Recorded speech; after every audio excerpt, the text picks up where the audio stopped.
Okay, battery not charged. Sekigahara, unification of Japan. Played at least a GBOH game that handles the final tactical battle, and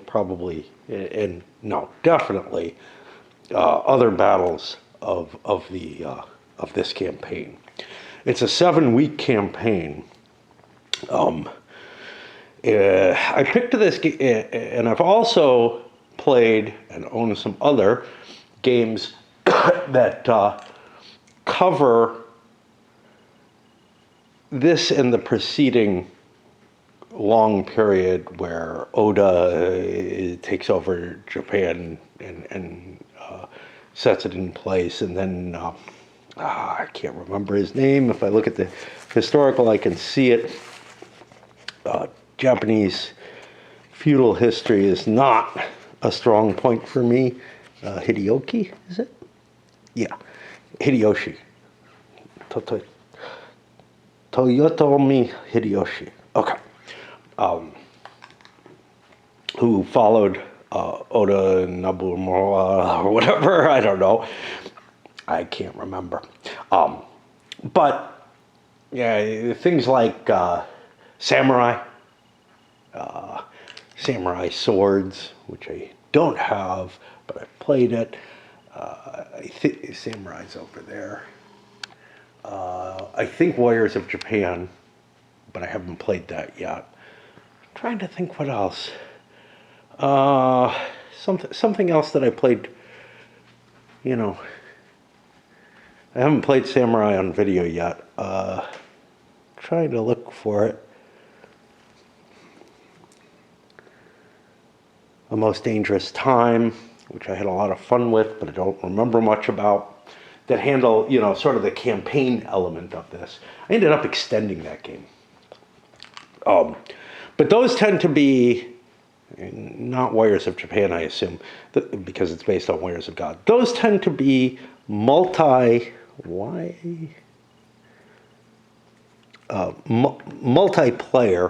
usually 4-sided affairs, I think. Possibly more in some cases, where you're vying for the strategic control over a long period of time, and resources and whatnot are particularly important. This is one that covers a relatively short campaign. Like I said, 7 weeks. On top of that, why did I pick this up? Yeah, so this has been an interesting one. I heard a lot of good stuff. This came out in 2011. I heard a lot of good stuff about it. Mainly from the kind of gamers that, I don't really trust their opinions, They're into games of a type that I'm just not as into, that don't have a lot of historical detail and whatnot, and are more focused on, the peculiar, the elements of strategy without necessarily being too linked to the historical reality. However, they do tend to like some things I do like Maria, and I presume Frederick, even though I haven't gotten around to playing it. Maria's over there.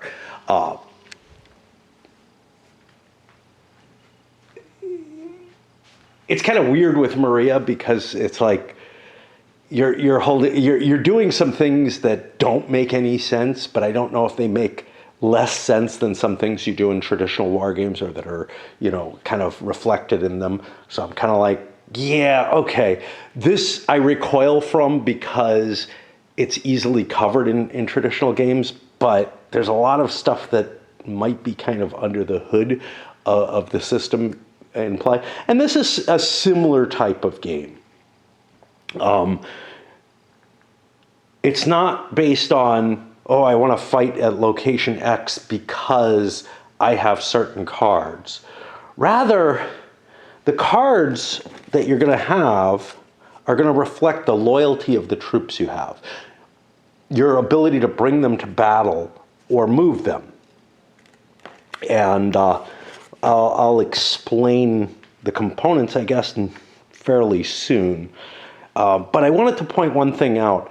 Both the historical notes, we'll get into the rules themselves, but the historical notes were a joy to read, largely because this is something that I didn't really know all that much about. I read stuff about it before, but I don't know, and maybe this will not sink in either, but it's really an amazing story. Just everything in terms of betrayals, in terms of how it's painted, and it's well written in here.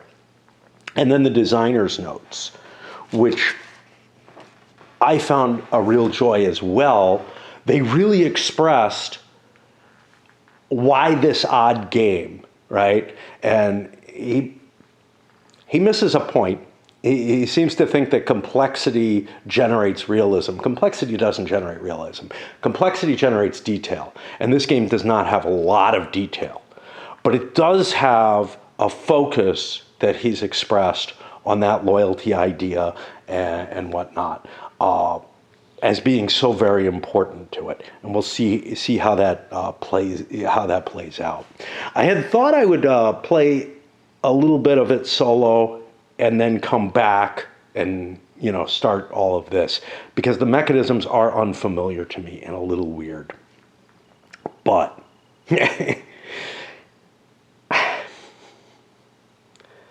I think I'm going to be able to handle this without trying to get too deep into that. So first of all, you've got a point-to-point board with pathways going between the points. We got different kinds of pathways. These are highways. And then we have normal roads. If you travel completely along the highway, you get some extra movement, possibly. There are other ways to get extra movement. In general, when you move pieces, you get to move one space. The setup is largely based on, well, let's not look at that. There'll be four, that's these little triangles here, 4 units that are predetermined plus 1 that'll be randomly taken from the bag of units. Unfortunately, it would have been really great if they could have provided a gold bag and a black bag. Probably not that big a deal for opposed play. You can keep track of your own bag. But I looked over there and I'm like, wait, that's a black. Why is it near the gold? No. Okay. Yeah. What else is on the board? You've got spaces with a little red dot. Those are resource spaces. Those are going to be important for victory points at the end of the game, but they also affect the number of cards that you're going to get. I think the person who has the most resource spaces gets an extra card. You have castles, which are particularly, maybe it's castles that work that way. I don't know. We'll see. You have castles, which are locations that will have to be sieged, but they're not necessarily of terrible strategic importance. You can kind of bypass them. There's not really a supply aspect to this game at all, except whatever's reflected in the cards and how your movement goes. Those castles can hold a couple of units in them, but they are of particular importance when you take them, because the defender actually gets a greater reward for losing his castle. You actually get rewards for losing, and that's something peculiar to sort of the samurai culture, the way the designer put it. Not that the samurais want to lose, but that it's important that they lose honorably, sort of.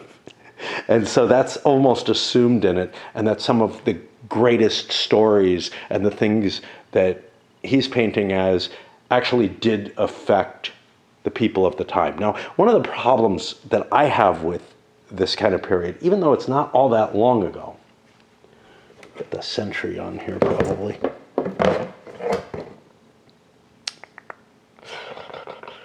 1600.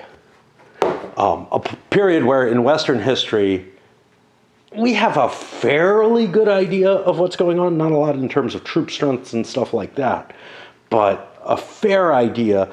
I kind of have a suspicion, and maybe it's just, some kind of prejudice or something, that Japanese history of that time is a little bit more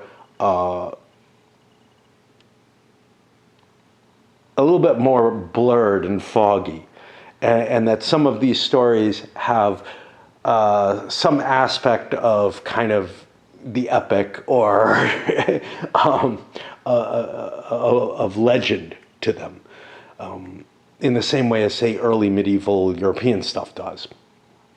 Again, it may just be a bias because I don't know how well things were recorded at this point. They certainly had, sufficient writing capability, etc. But how advanced was historiography and such on?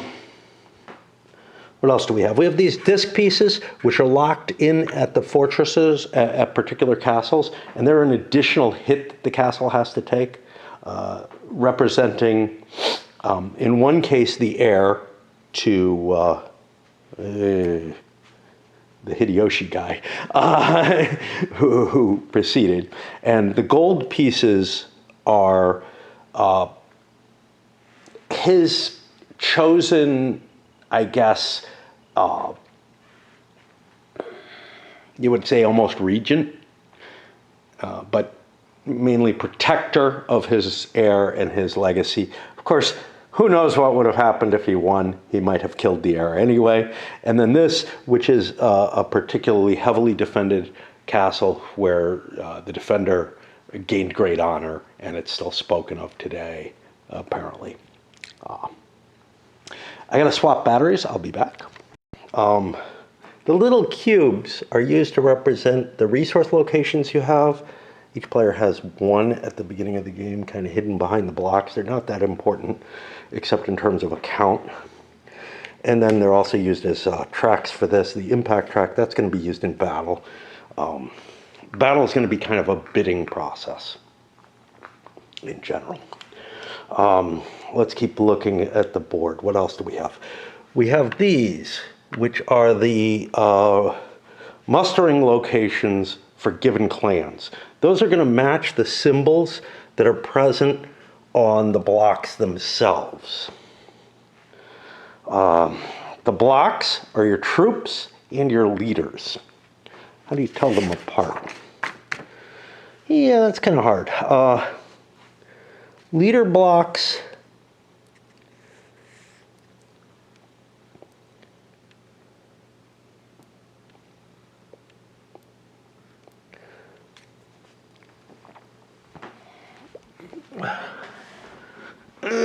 let's see if we can find one. There's a leader block. And there's another one with less rank. The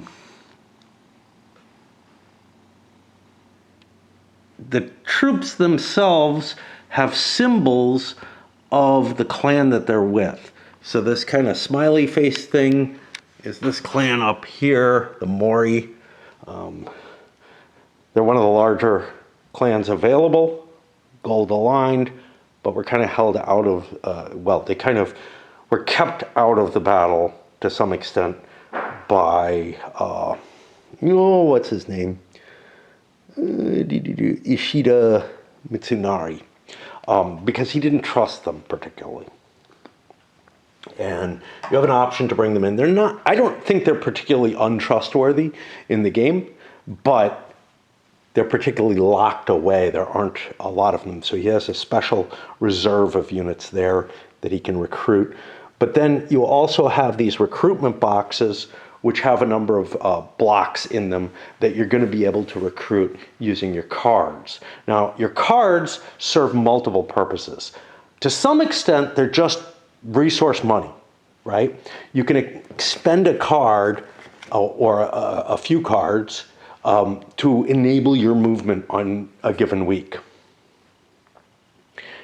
But you can also utilize them in combat.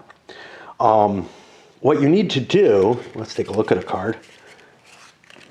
They have different types of things. They have like a symbol of a particular clan on them, and the name of the clan.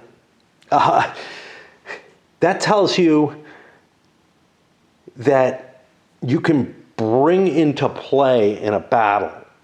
Whatever you move into battle isn't going to be necessarily what your fighting capability is. That's the strength of the army you bring in, but it's not guaranteed that they'll fight for you or show up exactly at the right location at the right time or whatever. So you have to fuel them with a card with the right symbol on them. Now, the sword symbols, and I got a shit ton of them right now, which is not necessarily terribly helpful, allow you to trigger another thing that's available on these cards, which is gunman and horseman. Okay. There's going to be a certain matching capability. Symbols that are the same will give you additional value when you play them in battle. So if I bring in this block into the battle, and then bring in a block with the same symbol, and I think that's the same. I hope it is. It's kind of hard to tell because it's tiny. There.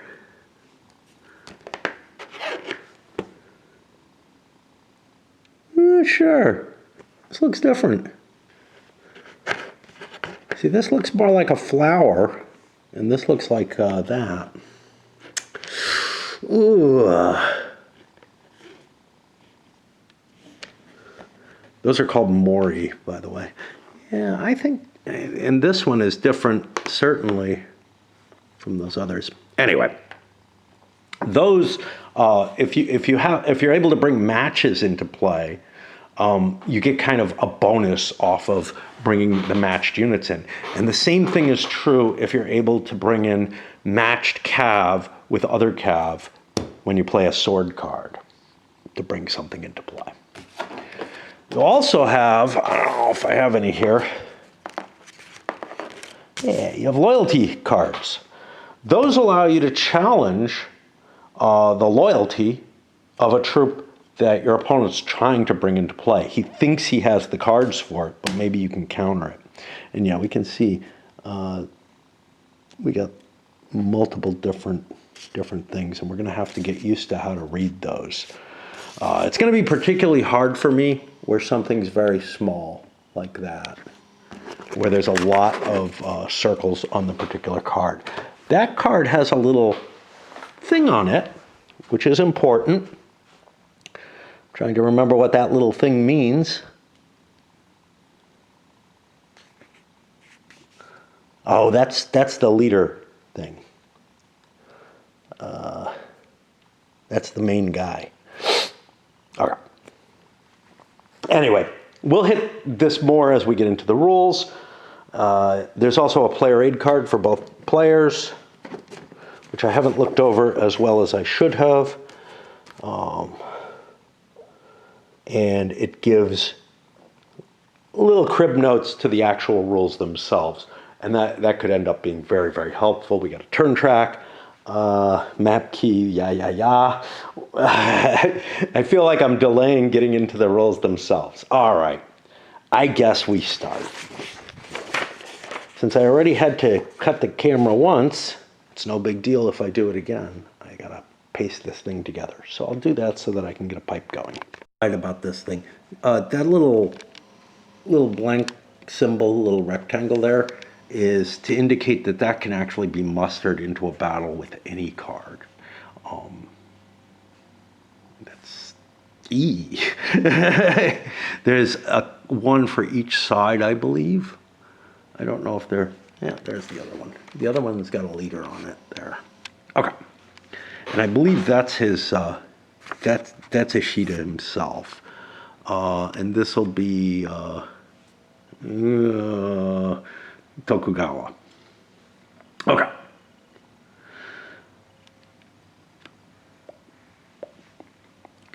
Looking to see if I have anything else I want to talk about. All the leaders should be 1 dot except for the primary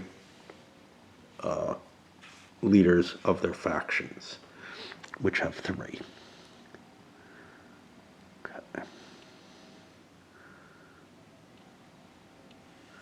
There's not this stuff is unimportant. I think this is unimportant too. There is an initiative bid number there. I actually don't know what that has to do with. I read it, but I don't recall. I think it's the turn order. And looking to see what else I have. Okay.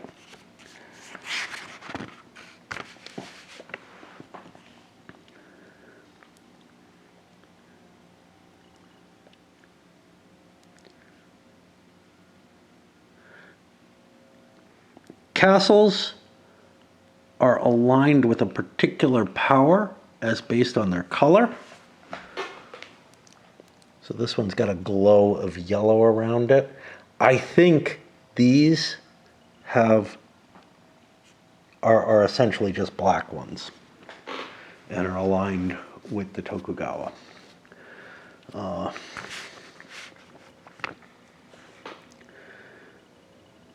It says each castle has a natural alignment.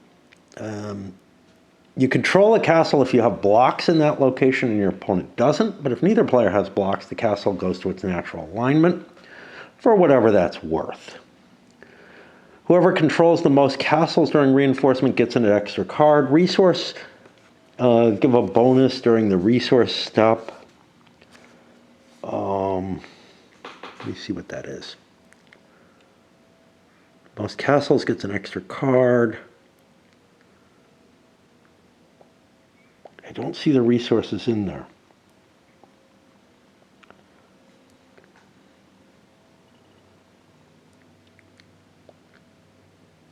Player who controls more resource locations gets an additional block in their recruitment pile. Okay. Which is another thing of value. And we're almost out of battery here as well. So I will swap batteries and come back. By the way, I'm sure with a game this popular, there's someone else who gives a better intro to the rules. Don't count on mine. Mine is meant to show, just like the playthrough is, the experience rather than anything else. In case that experience is almost always, I'm not too familiar with the game. Even if it's one I've played a lot of times in the past, it's not going to be something I've played for at least a decade, you know. One interesting thing, I don't know, can't really see it. I got my Halloween decorations. I leave them up all year, but you know.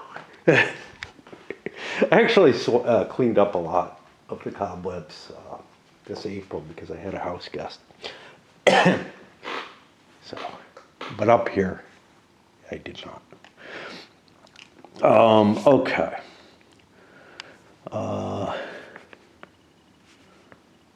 Their capitals, they begin the game affiliated with their power, their resource locations, and they also give a movement bonus if you start in that capital, which reflects a historical, fuck, my battery's not charging, a historical element, which was that the large armies tended to stay at the capitals. Now, I think, yeah, this is the capital here for him. Stupid fucking blocks. And this is the capital for that faction.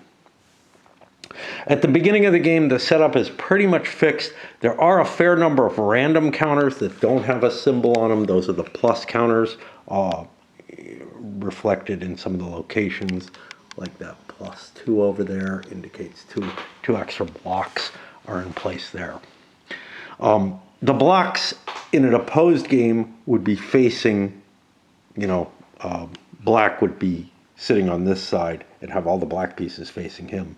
Gold would be facing the other way, and all their blocks would just show the back of a block for whatever that's worth to me. I'm not doing that, although I might consider that I want to shift from side to side. I almost never do that. I'm pretty good at being able to ignore what's going on with other stacks of units. And honestly, quite often, well, you don't know what you're facing ever until it's actually committed. And how much information does it really give? really the number of blocks and how many cards the player has is of more importance to your decision making than what the blocks actually compose of. But if you know that he's bringing a lot of one clan in, you might know, or you might have reason to suspect he has a lot of cards for that clan. But he might be bluffing. Like I said, I think I said, this is not a game that is particularly suited to solitaire play. But on the other hand, I think I can handle it. If I was able to handle Maria, if I'm able to handle fucking diplomacy solitaire. Although I have to make decisions in some of those games based on a die roll because I have too much information about what given players have. So I make rolls that are like, hey, how lucky does he feel? You know, type of things. I got to deal with that pattern. What was it with it was to hide it from my view. All right, sequence of play. First, you get reinforcements, then you determine turn order, and then each player gets to go twice, turn A and turn B, in turn order. So, you know, whoever got the initiative gets to go first in each of those. Okay, in the reinforcement step, you discard half of your hand, rounded down, a way to trim away cards that aren't going to be terribly useful to you in the next turn. And then you get 5 more cards. But if you have the most castles, you get a 6th card. We don't have something to keep account of castles. At the beginning of the game, I'm seeing 2 yellow castles and 3 yellow castles. I see one there. Yeah. And 1, 2, 3, 4 black castles, 5 black castles. Oh, there's another yellow castle. Ugh. I really wish it gave me a count of how many to expect, because looking around through here, it's hard. 1, 2, 3, 4. 1, 2, 3.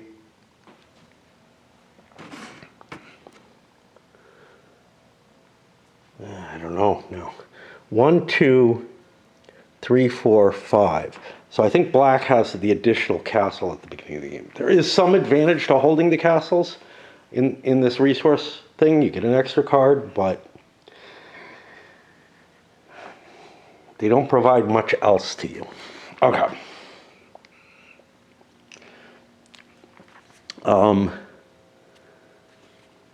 Okay, so you get 5 or 6 cards, which means I think you're probably maxing out at like 10 cards, but I'm not sure. Then you draw from a bag a number of blocks written on the recruitment track on the board. That's got to be here. That's this number here. So it's going to be anywhere from 0 on the first turn, but 1 or 2 on every other turn.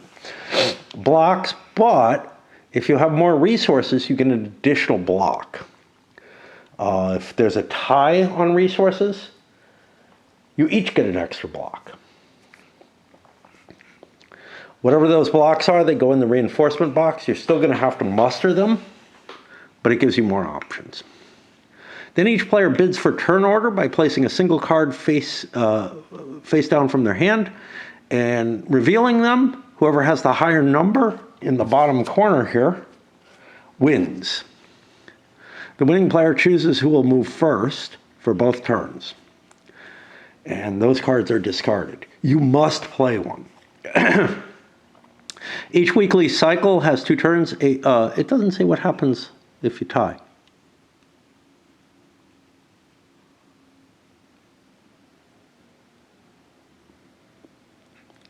Well, that's kind of shitty.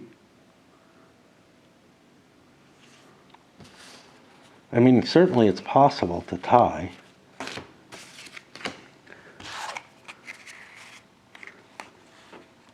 I don't know.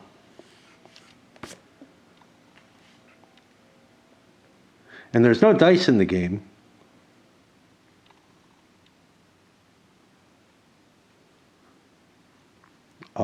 the turn marker will be assigned to the player whose color it is. I guess it just stays the same on a tie if nothing is said anywhere else. Anyway, the meat of the game is going to be the maneuvering and whatnot is turns A and B. And you take a movement in a combat phase, a movement in a combat phase, then turn B, a movement in a combat phase, a movement in a combat phase. We've got spaces to move this down as that happens. So I can even walk away in the midst of a turn. To some extent. And then at the end of turn B, you advance the turn marker and you start the process over. Okay. Movement. You have to pay with your cards to get movement. If you play 0 cards, you have many options. You have 4 options, not with 0 cards, but you have 4 options. First one is 0 cards. You choose not to do anything, and then you can discard as many cards from your hand as you like and replenish them. If your hand doesn't work for you, this could be a very powerful option. Or you could take minimal movement, where you can either move or conduct a mustering option. I think a mustering option gets you 1 block. This battery is almost dead, so I'm gonna have to stop, because even though I've got a couple extra batteries, I don't like counting on that. If you play 1 card, you get limited movement. 3 of your stacks may move, but instead of 1 of those stacks moving, you could take the mustering action. And then if you throw 2 cards away, you get total movement, all your friendly stacks can move, and you're allowed a mustering action. Okay. I'm going to put these cards on mustering, and I will be back at some point later soon. All right, well, wasted a bit of time. It's past noon now. And we're on the mustering. So we already looked at how you get that mustering through your movement. They can be mustered to recruiting locations, which have, it's hard to see stuff with all these stupid blocks, but they have symbols on them that show you where a particular clan is recruitable. You have 2 options on mustering. You can bring any or all blocks from the same clan daimyo from the recruiting box to a location that has the matching symbol. These have to be displayed to your opponent to see that they match. Okay, I would think I would think that there's an option for trust in the game, but whatever. Alternatively, you can muster to any friendly recruiting location a single block of any daimyo. In this case, you don't have to display it. So if you have a lot of one clan, you can bring them into play. Blocks can be mustered into a combat situation only if the combat was initiated by blocks on the board. An attack cannot come from the recruitment box, but it can be supported from there. Which I think means that you may have to do your movement before you do your mustering, even though the mustering is first in the order here. Because you'd have to move troops into a space to then muster into that space, is how I'm getting it here. Movement in general, but you might be able to do them in any order.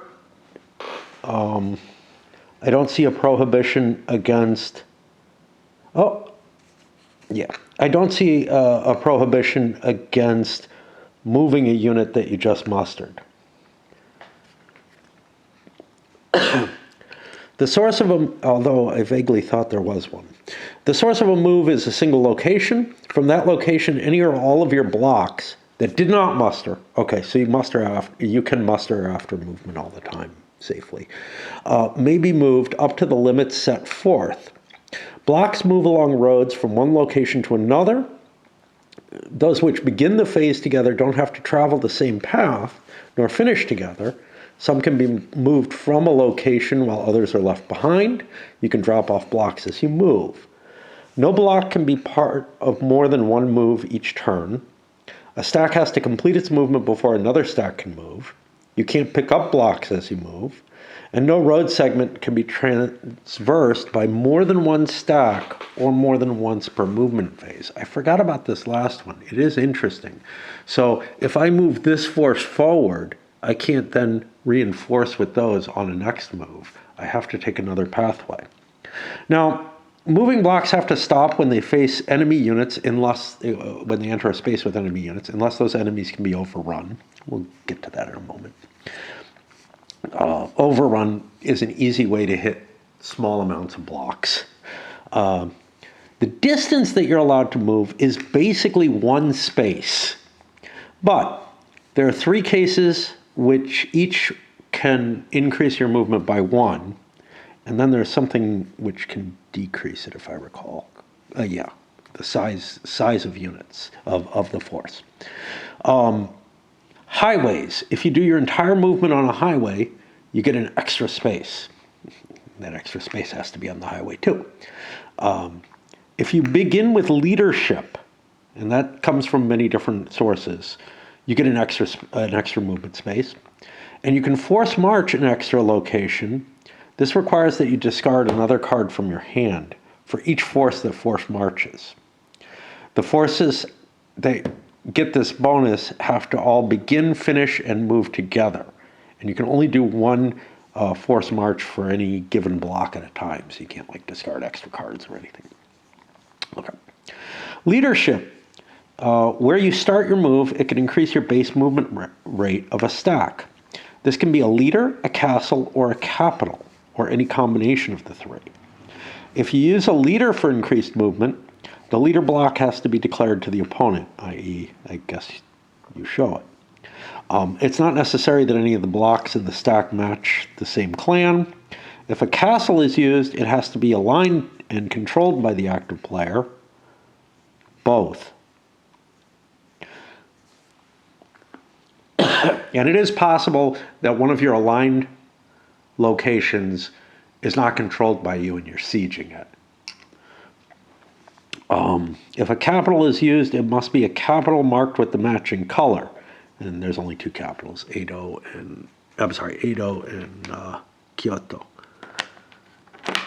Kyoto is the other one I tried to indicate. That's how I got them upside down. Stupid fucking blocks, Kyoto over there. Your maximum is a +1, even if you have a leader and, like this, has a capital. Oh, no, the capital's over in a different space, I think. Oh, this isn't Kyoto. Where's Kyoto? Where the fuck's Kyoto? That's not it. This is Osaka. Oh, Kyoto's over here. Okay. Yeah. So I don't think there'll be I know there won't be two leadership sources on the board, but you could also have a leader counter there. And this is going to take some getting used to because it's kind of painful. Okay. On top of that, large forces cost more. For every 4 blocks beyond the first four, the stack's movement capacity is reduced by 1. And so that's written out here. If you go to 5 to 8 blocks, you get a -1 to your movement. That means that stack may not be able to move. And it's absolutely impossible to move a stack of more than 16 blocks. Overruns. Okay. An overrun can occur during movement or after a retreat. Overruns can be caused by the retreating blocks, but they can also cause battles. Mustering blocks or bringing units from the Mori, which is that thing. Looking. In order to overrun, the overrunning player must have at least 4 times as many blocks present as the enemy. The strength of the blocks, cards, etc., none of that matters. It's just the number of units. Overruns are resolved immediately. The overrun units are destroyed and the victorious player suffers no casualties. If an overrun occurs during a move, the moving blocks may continue their move. It doesn't cost any points. Forces already committed to a battle in a location will offer their strength to the overrun, but they can't be then like picked up in the move or anything. Now, anything that gets destroyed in this game is out of play. So, you know, you've got a bag full of reserves and whatnot, but you have a maximum number of blocks available to you. And when they die, they're gone.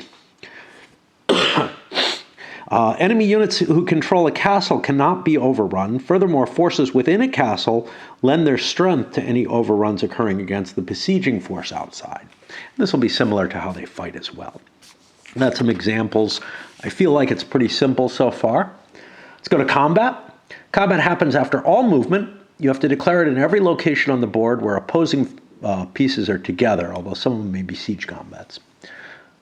They're done one at a time by the phasing player, I guess at his choice, resolved immediately, and they can affect other battles due to retreats and whatnot. Combat will be a battle or a siege. If it's the latter, it's only if either of the forces is inside a castle. After combat's resolved in a location, a new location is selected until all such locations have been resolved. Combat is resolved as a battle if neither force is inside the castle. You're going to do deployments to get blocks out of your stack and into the battle, and they're going to create impact. And your goal is to have a higher impact than your enemy. The defender wins ties.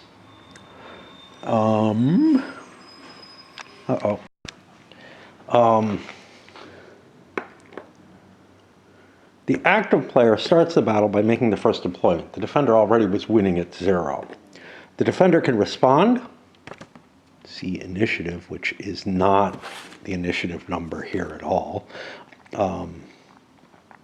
When the battle stops, the side which has delivered the most impact will win. A tie in impact favors the defender. Cards are going to be used to deploy the blocks into battle. Each card can deploy... Deploy one block, yeah, they sort of. There's cards that can deploy multiple blocks. The card used to deploy a block must have the same mon, that's the clan symbol or daimyo symbol, as the block that you're putting in.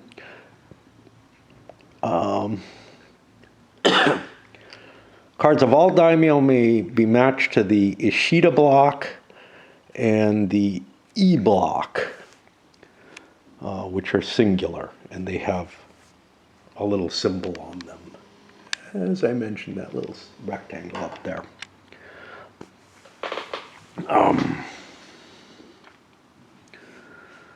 No card can be played nor block deployed twice in the same battle. You're going to have to mark how the block's deployed. Could just be turning it face down. It probably makes most sense to pull it out of the battle because you want to be able to be aware. Well, you could turn it face up. You want to be aware of what the symbols are on it for deployment of other blocks, and we'll talk about that in a moment.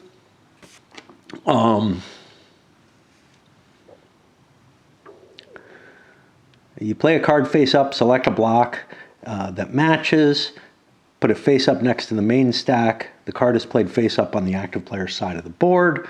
You count the impact value and add it to the impact track. And I don't think the impact track stops at 48, but I think that's probably enough. However, a leader block can be deployed without playing a card if no deployments have yet been made with a card by that side in the present combat. Leaders who deploy without a card are immune from loyalty challenge. And this is powerful in multiple ways. And note that as long as you have not yet deployed a card. So you could actually deploy all your leaders without playing a card. And that's probably wise, unless you don't want to reveal them. Okay. How do you get your impact? The base impact is the number of mon, the clan symbols, on the block. This can range from 1 to 4. And I'm assuming the leader has one on his block. That's a little, yeah, but he doesn't really have a clan, I think. Oh, that's why he's got his singular block. Yeah, right. Whereas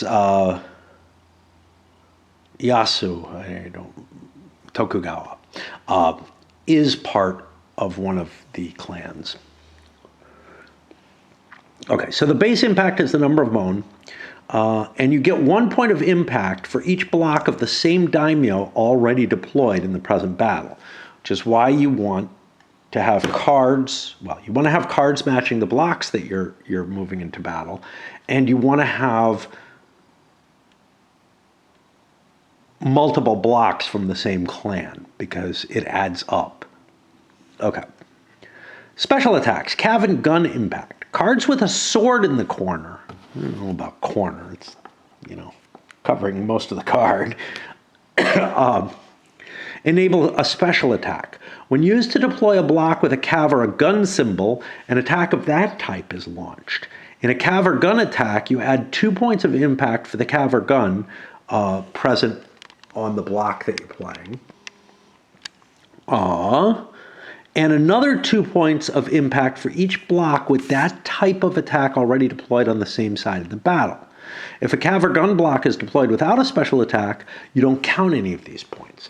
But you might be able to play a block with a cav or gun symbol, and then play later a sword card with that has a block with that same symbol, and then you get to count both still, because remember, you get to count from all blocks that have that. You didn't have to play it with a sword to count it for the secondary deployment. Okay, double cards. So they have 2 of these dots in each corner, and they allow you to deploy 1 or 2 blocks from the same mon that's on the card. These are deployed one after the other. The second block thus gains an impact bonus for the card that was put down on the first, along with any others that were present. Neither of the blocks so deployed can initiate a special attack. There's no sword on that. A double card used to deploy a block can match any cards, or that is used to deploy a block that can match any card, the Ishida or E, these 2, loses the ability to deploy a second block at all. This can be very powerful. Anyway. Initiative. Initiative rests with whichever side is losing the battle or has the lower impact score. That player has the opportunity to deploy blocks one after the other in order to take the lead. Once he takes the lead, though, initiative reverts to the other player. Since ties favor the defender can take the lead by matching the attacker's impact. Initiative will be passed back and forth. Like I said, it's kind of like a bidding. When that happens, when somebody declares he will deploy no more blocks, which you either have to deploy a block or declare this, the initiative shifts permanently to the other player, who can play as many blocks as they wish. And the reason you might want to do this is that casualties are caused by multiples of 7 impact that you put out.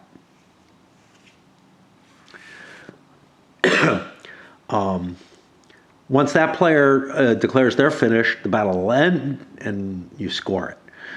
Once a player declares he's finished deploying, he can't come back into the battle, but he is allowed to play loyalty challenge cards against the other player's deployments.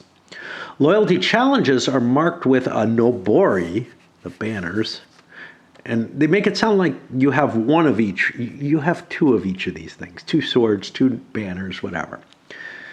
They are played out of turn immediately after a deployment by the opposing player to challenge the loyalty of the block just deployed.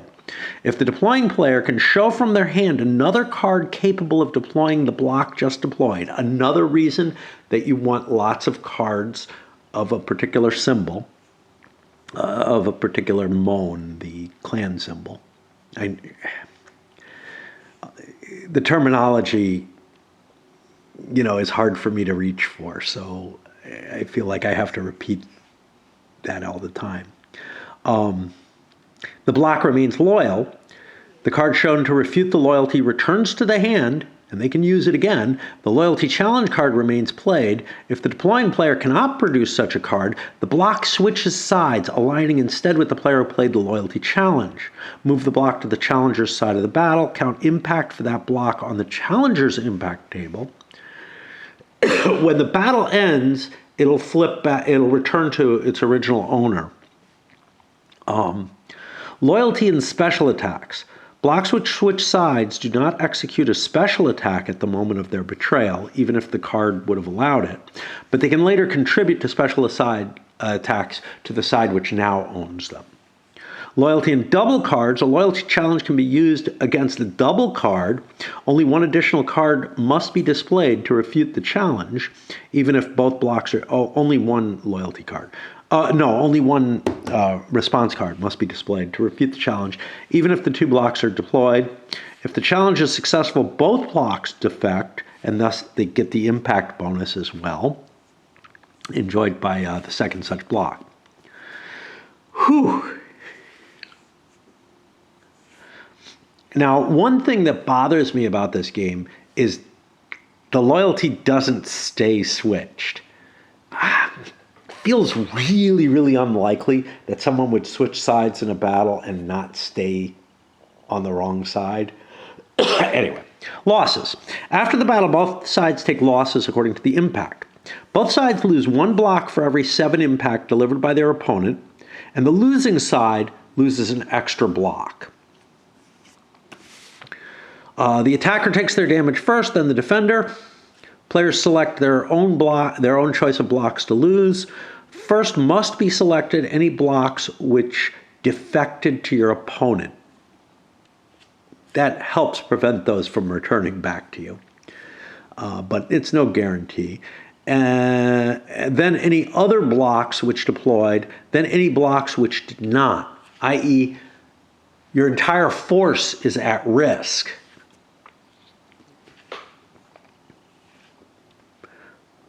Blocks lost in combat are removed from the map and never returned to play. We can just throw them in a box, but they are visible for inspection. Retreat. The loser has to retreat their remaining force or a single adjacent location contiguous by road to the site of the battle. There's no limit to the size of a force which can move together and retreat. There's no limit. Well, I guess there is. When the attacker retreats, the attacker has to retreat to the location from which at least some of their forces entered the battle. Remember, you have full coordination in this game because you're allowed to move all your forces and then you fight all your battles. If that's impossible, they can go to any other location. The attacker can never retreat to the recruitment or Mori box, even if you entered the battle through those, because you mustered into that space. When the defender retreats, they have to go to a location containing no enemy units and from which the enemy did not enter the combat location. If there's no such location, the defender may retreat to any other adjacent location contiguous by road, including a location from which the attacker entered the battle and or a location containing enemy blocks. If you retreat into a castle can harbor retreating units if the battle took place in a location with one. The castle is a valid retreat destination only for the side which controlled it prior to the combat. You can leave up to 2 blocks in it, and any others would have to be retreated elsewhere.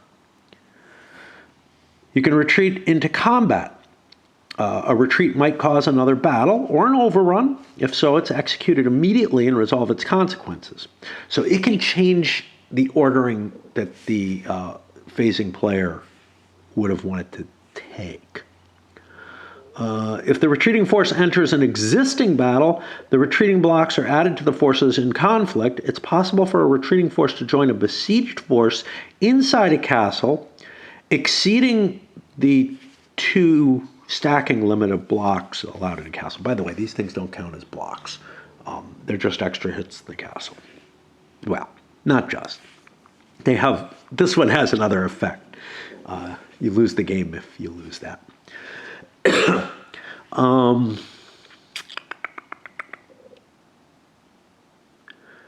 This would then change a siege into a battle, and the units in the castle would have to come out and fight as well.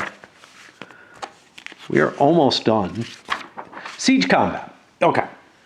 When combat occurs in a location with a castle, if one side has stayed inside the castle, the combat becomes a siege. For a force to remain in the castle, it must own the castle and be 2 or less blocks. Discs do not count towards this limit. The side that owns the castle is the side that had units there first. When the battle is designated, and not before that, the side owning the castle has to make the choice of whether they're inside or outside if they're allowed to be inside. If they're outside, there'll be a battle. If they're inside, it's a siege. A force consisting of more than 2 blocks always has to be outside. No blocks can remain inside if some are outside, but they can retreat to there. You are allowed to fight outside the castle, even if in some previous phase you were inside. If the active player owns the castle and chooses to remain inside, then there's no battle or siege in that location this phase. Discs are always considered inside the castle. They do not count against the 2-block castle limit. They're units that can be destroyed like a block but can't move or fight. They can only be affected by siege. Uh-oh, out of battery. And that one looks like it's done. Hope it is. I got my questions, but I tested it and it seemed like it was. Okay, where are we here? Siege combat. So in siege combat, the attacker has the initiative throughout. They're the only one who can deploy blocks into the fight. They're the only one who is going to cause damage. There's no limit to the number of blocks that they can deploy, using cards still. The defending player plays no cards during a siege, nor do they deploy any blocks. The attacker deploys as many as they wish. When the attacker is finished, they determine the damage to the defending force. The attacker takes no damage. 1 defending block or disc is lost for every 7 points of impact. There's no win or loss here. The defender chooses which blocks or disc to lose. The identity is made public. If all blocks and discs inside the castle are destroyed, the castle falls and now belongs to the attacker. But maybe not if he moves out. If all defenders' blocks and disc are not removed, then both sides' blocks coexist in that location. When this happens, the side that owns the castle is besieged, and the side that does not own the castle must declare combat at that location every combat phase that there's coexistence. But they don't have to actually do anything about it unless the defender comes out to fight. Gun and cav special attacks are not counted for siege, and loyalty challenge is not usable in siege. Besieged blocks cannot be moved out of the location of the castle.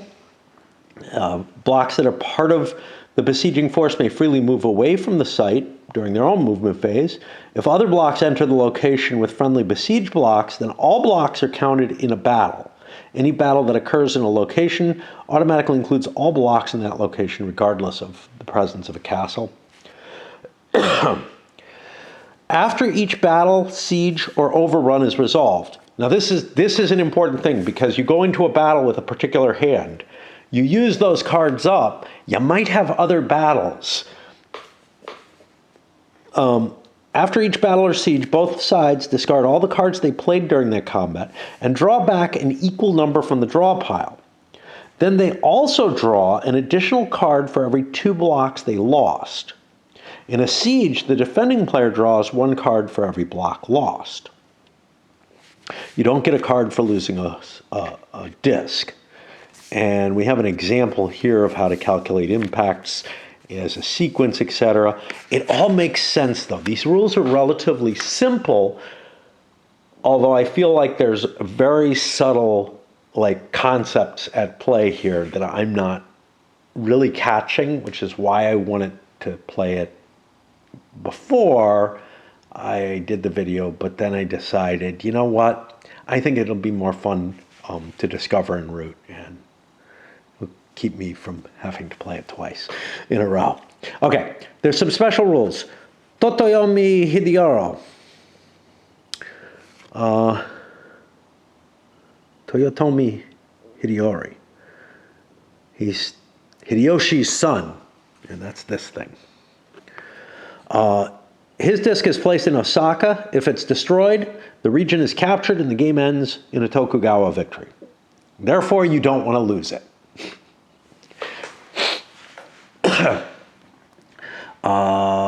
Masayuki, he defended this castle very effectively and hung up the Tokugawa son from making it to Sekigahara. That disc is placed there. Any loss inflicted on Ueda Castle in a siege may destroy this chip instead of a block. It's really nothing except it gives you a little bit more power for defending that castle. Note that most of the castles don't have anything in them except blocks, and if you leave them behind, they could be captured by the enemy just by moving into the space. Okay, Mori Teramoto. That's this guy, and he's got units all over the board already, just because they're in the bag. But these units are held in reserve in Osaka.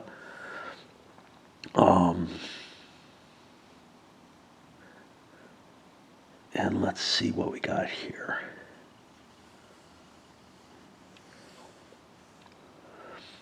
Okay.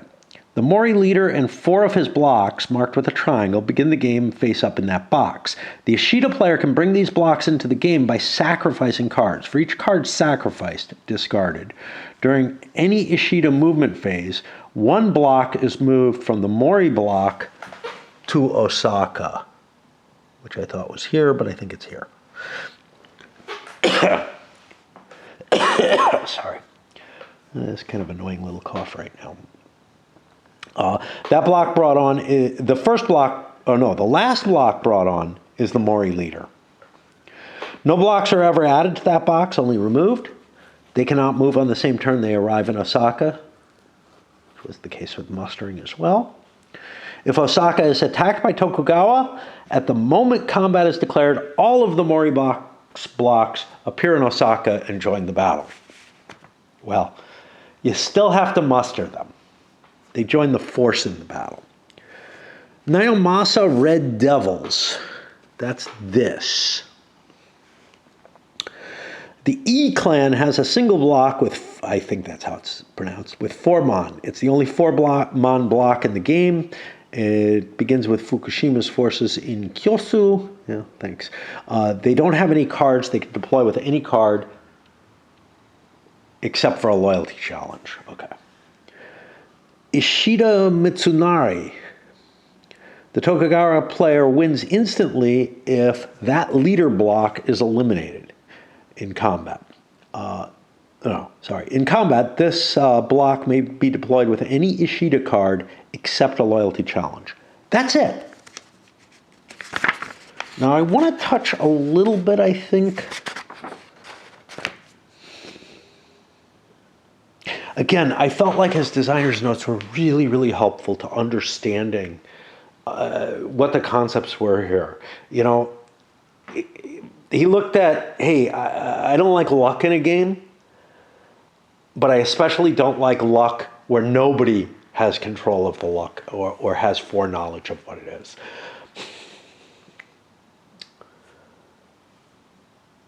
The foreknowledge that you're going to have in this game, I feel, is something more like I have power. kind of like in Maria. I want to be in this space because I have a certain amount of power there. I want to have these forces. I am certain of them. That kind of thing. Now, you can't be absolutely certain because of loyalty cards and stuff like that, but I feel like there's enough going on here that it doesn't bother me. It's not a matter of I can't absolutely know what's going to work and what's not. It feels kind of like, again, the combat in something like Maria, where, hey, I'm going into diamonds because I have a lot of diamonds. Well, you do too, so oops, Let me see what his things were. He wanted the game to be relatively short. And then he talks about this, sets a limit on amount of complexity. Fortunately, he prioritizes realism over complexity. And when I read that, I'm like, somebody who gets it, right? Realism is actually usually defeated by complexity. But he actually shows later on that he starts talking about, when he starts talking about it, it's clear he doesn't get it. That, he seems to think that you get more realism by adding complex layers to a game. I don't agree with that at all. I believe, actually, the more complexity and therefore detail that you present in a game, the more likely the game's going to fall apart.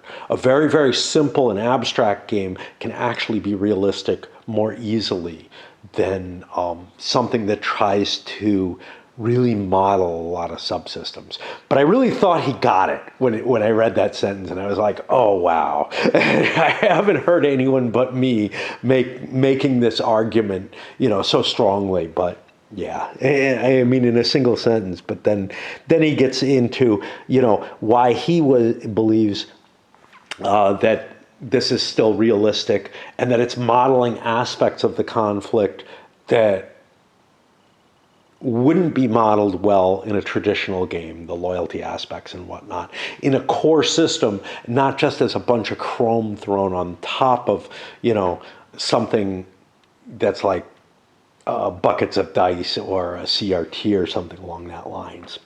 And he also puts out a nice little, a nice argument against things like the event-driven games, which, if you play a lot, you know what the events are, and the historical participants in the situation didn't know.